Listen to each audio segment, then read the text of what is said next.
Hello, Wayland Eagle families. I have a book for us to read today.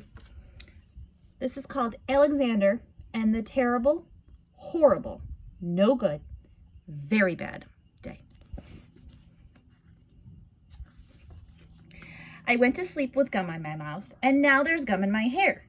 And when I got out of bed this morning, I tripped on the skateboard, and by mistake, I dropped my sweater in the sink while the water was running, and I could tell it was going to be a terrible, horrible, no good, very bad day.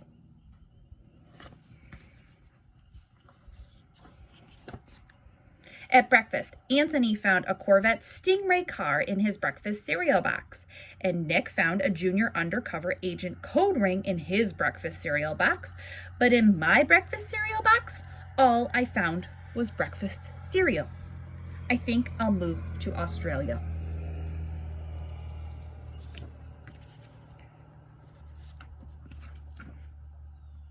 In the carpool, Mrs. Gibson let Becky have a seat by the window. Audrey and Elliot got seats by the window too. I said I was being scrunched. I said I was being smushed. I said if I don't get a seat by the window, I'm going to be carsick. No one even answered. I could tell it was going to be a terrible, horrible, no good, very bad day.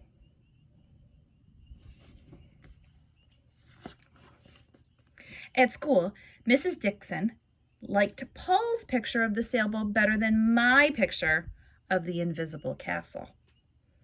At singing time, she said I sang too loud.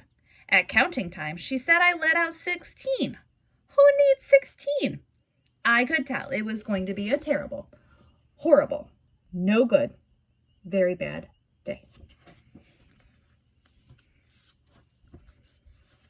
I could tell because Paul said I wasn't his best friend anymore. He said that Philip Parker was his best friend and that Albert Moyo was his next best friend and that I was only his third best friend. I hope you sit on a tack, I said to Paul. I hope the next time you get a double-decker strawberry ice cream cone, the ice cream part falls off the cone part and lands in Australia.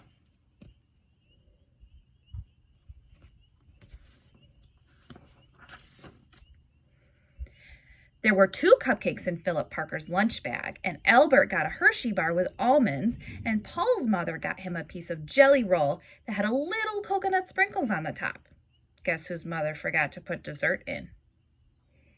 It was a terrible, horrible, very bad day.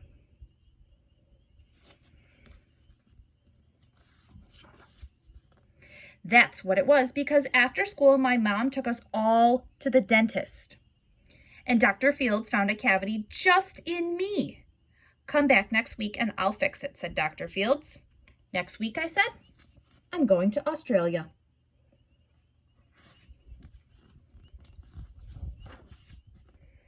On the way downstairs, the elevator door closed on my foot, and while we were waiting for my mom to go get the car, Anthony made me fall where it was muddy, and then when I started crying because of the mud, Nick said I was being a crybaby.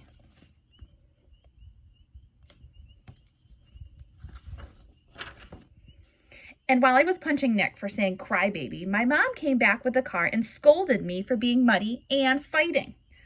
I am having a terrible, horrible, no good, very bad day, I told everybody. No one even answered.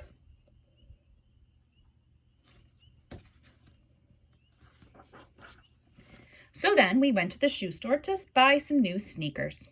Anthony chose white ones with blue stripes. Nick chose red ones with white stripes. I chose blue ones with red stripes, but the shoe man said we're all sold out. They made me buy plain old white ones, but they can't make me wear them.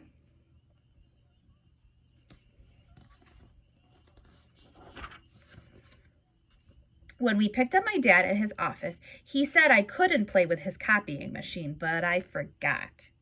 He also said to watch out for the books on his desk, and I was careful as I could be, except for my elbow.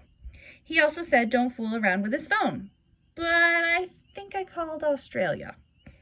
My dad said, please don't pick me up anymore. It was a terrible, horrible, no good, very bad day.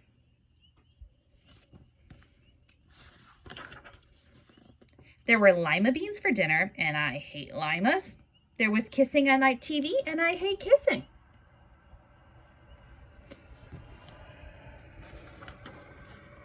My bath was too hot. I got soap in my eyes. My marble went down the drain, and I had to wear my railroad train pajamas. I hate my railroad train pajamas.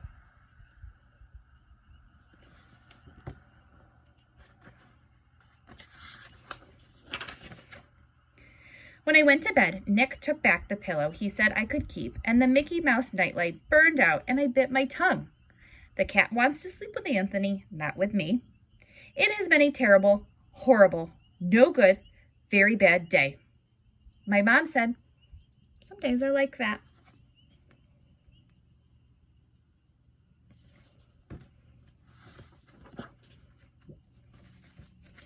Even in Australia. I hope you enjoyed that book about Alexander and his terrible, horrible, no good, very bad day. See you soon, guys.